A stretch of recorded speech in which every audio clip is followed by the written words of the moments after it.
Good day, campers. Few things are more miserable than being cold, whether you're out for some weekend fun or you are a full-timer. You want to be warm inside your RV. The most common furnace in RVs is the Suburban. Other furnaces work very much like the Suburban, but today I'll be talking about common problems with the Suburban. There are lots of YouTube videos covering specific problems. This video is intended to help you determine which of these specific problems you have and whether you feel comfortable or whether you need to call a professional. I'm not trying to cover every single thing that can go wrong with a Suburban furnace. I'm just covering the most common.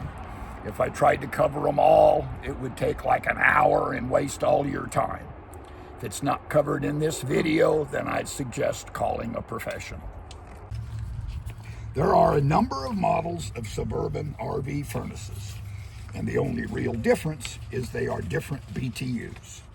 BTUs is the way heat is measured in a furnace, so higher BTUs means the more heat your furnace can produce.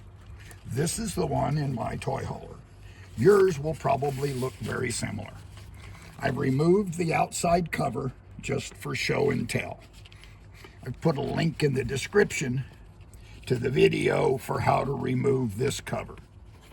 Even though I can't actually show most of the parts I'll be talking about, because to do most troubleshooting and or replacement of most parts in a Suburban RV furnace, you would have to remove the furnace from the enclosure. To do that, you need to disconnect the gas line. You need to disconnect the 4 wires that connect to the thermostat and the 12 volts, and you have to remove this screw. If you're not comfortable with that, it may be time to call in a professional. If you are, please continue watching. A quick note here, not all RV furnaces can be removed from the outside. Some manufacturers install the furnace in such a way that it has to be removed from inside the RV. In that case, the only thing you would see is the intake and exhaust actually on the outside of the RV. Those RVs will only have the exhaust and intake vent on the outside, not the large cover like I have. When troubleshooting any problems, you always want to start with the simple things first. When it comes to an RV furnace, that's gas or propane and 12 volt power. You need both of those for the furnace to work properly, so you want to check those before you start taking things apart.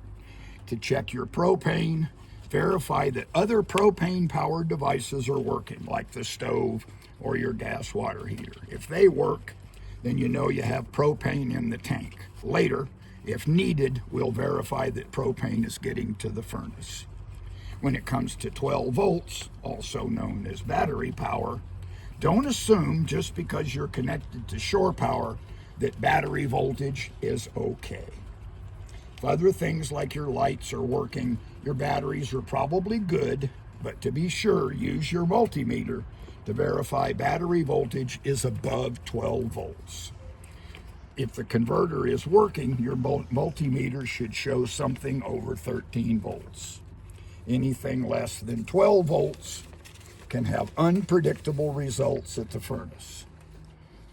The fan in the Suburban RV furnace draws a fair amount of current, and if your battery voltage is a little bit low, then when the fan kicks on, the voltage will drop even lower. If your converter has quit working, then eventually your batteries will fail and you will not have enough battery to operate your furnace. Let me pause here for a moment to say so many things in an RV rely on having good battery voltage. I believe every RV should have a battery monitor. Some call it a shunt. This is a little device that will tell you at a glance if your 12 volt system is working correctly.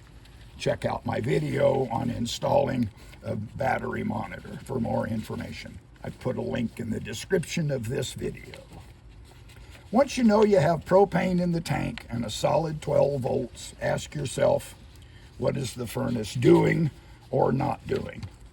Is the fan coming on and then goes off within a few seconds? This is usually a problem with the sail switch.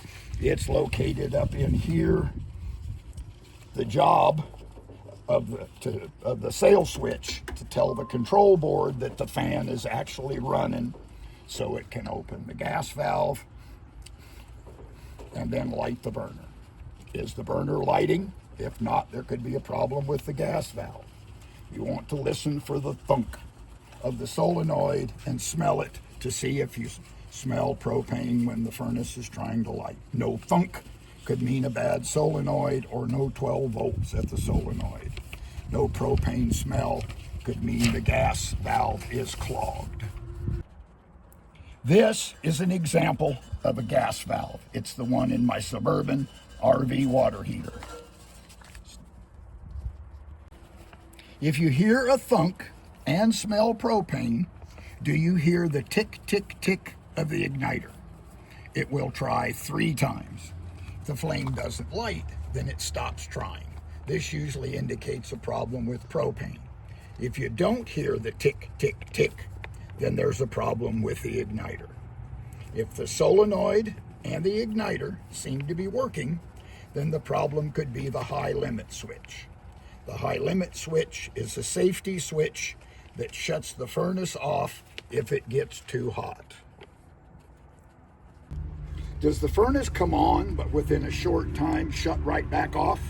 The main cause is a clogged exhaust vent.